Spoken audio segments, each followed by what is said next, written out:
nga guys, good morning. Kaya medyo maaga-aga kami today. Kasi meron kaming pupuntahan today, which is Ellis Island. Punta kami Ellis Island. And hindi na namin yung Statue of Liberty. I think hindi kami pupunta mismo sa Statue of Liberty. Parang ikot lang kami as parang cruise, ganun. So, kakain muna kami ngayon, real quick na breakfast sa Lavian Cafe. Ang distance lang din siya sa hotel namin para mga 10 minutes lang. So, let's go guys.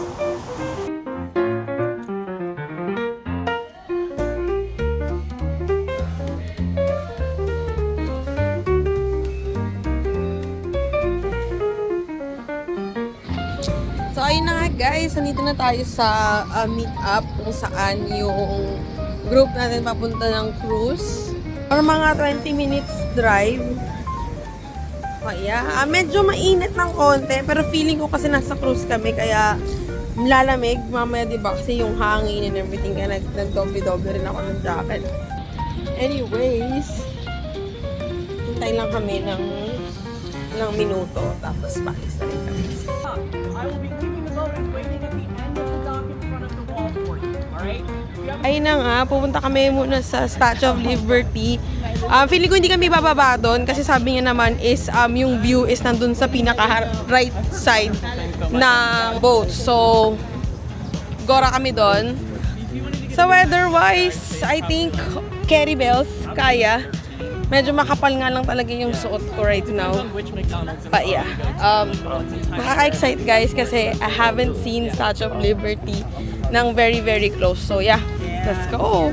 Say hi to my friends! Hi! Where are you guys from again? Kansas. Kansas! New Yorker. Oh!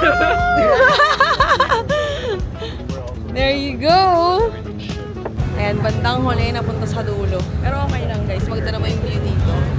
Ayan, makisiksik-siksik na lang tayo mamaya kapag picture-picturean na.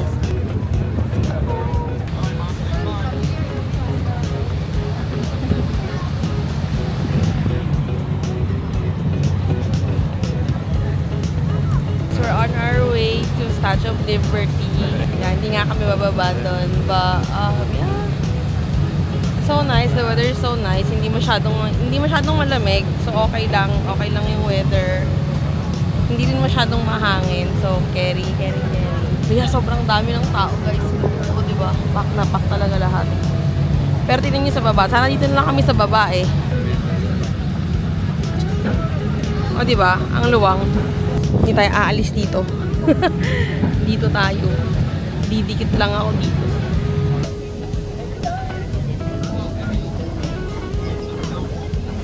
So, ayun na nga, guys. Ayun yung Statue of Liberty. Nakaikot na kami. Okay naman pala itong pwesto na to. Kaya nandito kami sa likod. But, yes. Nakapag-picture rin ako. Ayun. Ang natin na. Nakapag-picture. Touchdown. Nandito na tayo sa Statue of Liberty. Makikita na natin siya ng malapit-lapitan, diba? The solution that the Supreme Court came up with in 1998 was that the land belongs to New York and the water surrounding it belongs to New Jersey. Originally, they proposed opening her in 1876, but she didn't open until 1886. We ran into problems literally every step of the way. 2012. The seagulls here look I different. think a lot of their stuff was gone. There you go. So, ayan na nga, ating Statue of Liberty.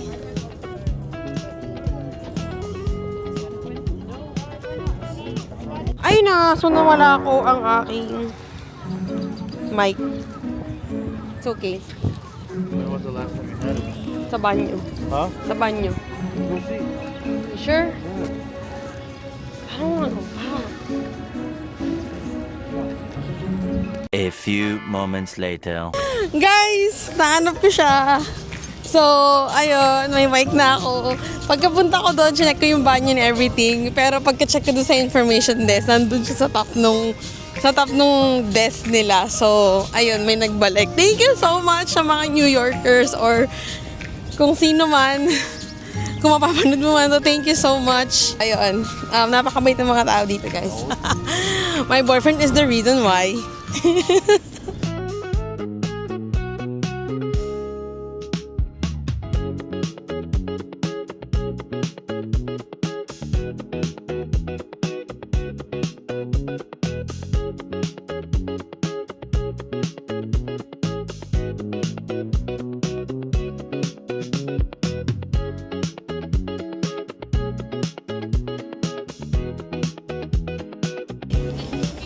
Anyways, guys, ang pinaka-conclusion ko sa story na to is I like how the Statue of Liberty na-symbolize siya ng immigration, freedom, equality, and everything.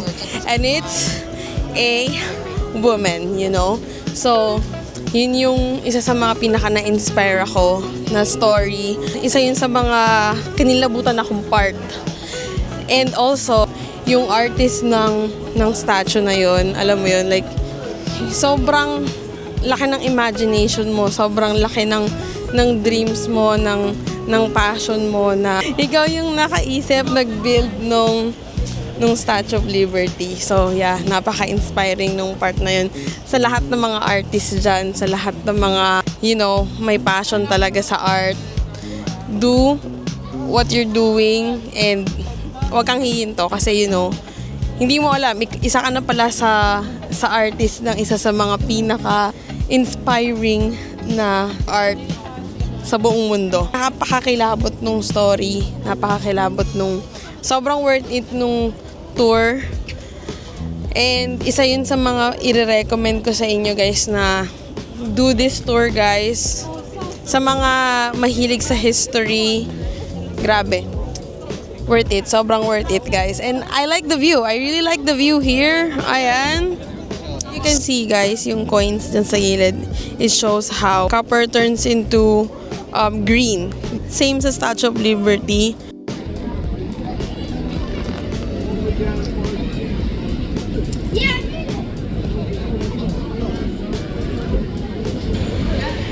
So, ayun, guys. Nandito na tayo. Alice Island. Medyo maraming construction kaya medyo maingay, guys. Pero papasok tayo sa mismong building.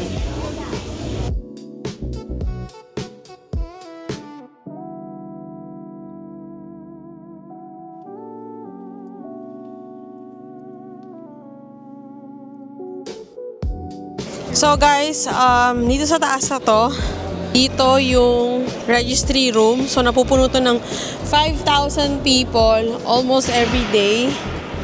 We're just trying to experience kung ano yung mga nangyari way back. Diba? Imagine, dito nagsimula halos lahat ng mga immigrants. It's a very fascinating history, guys. And it's really nice. Look.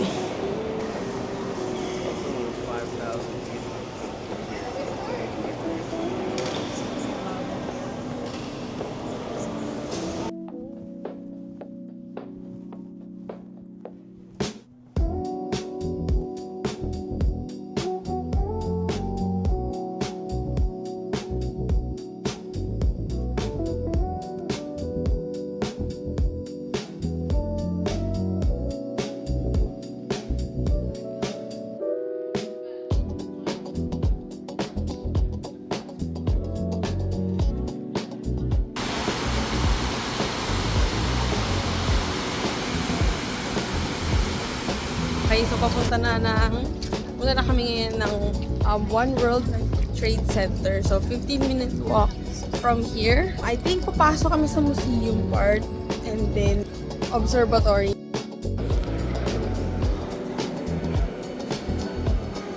Ayun na nga, guys. Dito na tayo sa One World Trade Center. So, aakit tayo sa pinaka-observatory. Hindi tayo makakapunta sa museum kasi ibang ticket pala yun, guys. So, yeah. So nice here.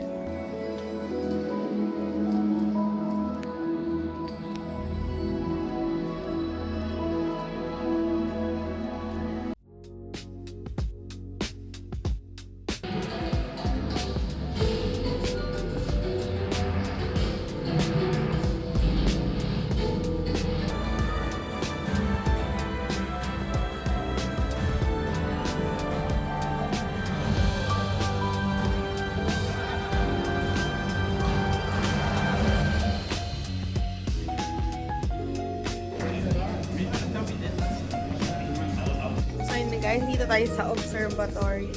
Ayan. We have the full view of New York City. Diba? So, may kita nyo dito guys, yung dalawang bridge. Brooklyn Bridge at saka, I forgot the name of that bridge, but yeah, ganda dyan. Tapos, yung tayo galing kanina. Ayan. Saka yung Statue of Liberty over there. Wait. Yun. Yun. So nice here. A different view of New York City and New Jersey. It's very, very nice here. So, paikot to guys. Makikita mo ang 360 view ng buong city. Ayun guys, natatapos na tayo sa One World Observatory. Lalabas tayo ngayon sa part ng Oculus, guys. So, ito ay isa sa mga pinakamagandang structure dito. Kasi tingnan nyo naman, guys. Tingnan nyo naman. Actually, hindi pa to. Lalabas tayo doon. Kasi dito, yung mga, dito yung pathway train. Paalabas ng New York, which papunta ng New Jersey. So, ayan. Dito yung base structure, guys. Very, very, I don't know, very aesthetic. May mga shops din dito. Pwede kayong mag-visit sa mga shops, sa mga cafe. Yeah. It's very nice here.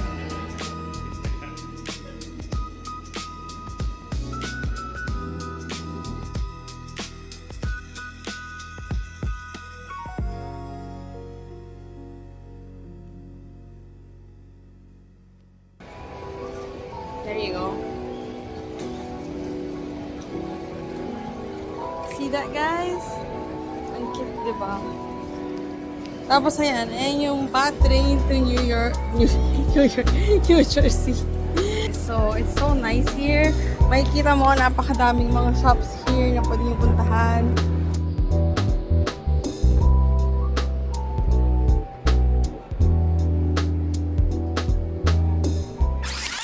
Okay guys, mawawala si Joshua.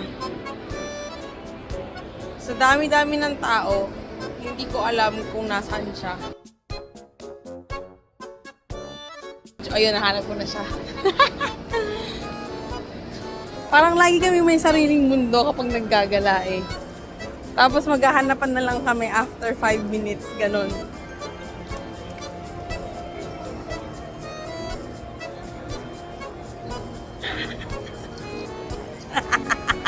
Guys, so we're back here sa Asian food court na sinasabi ko sa inyo. And, ito na nga. Order na kami. Sobrang excited ako kasi comfort food talaga ang Asian cuisine. So,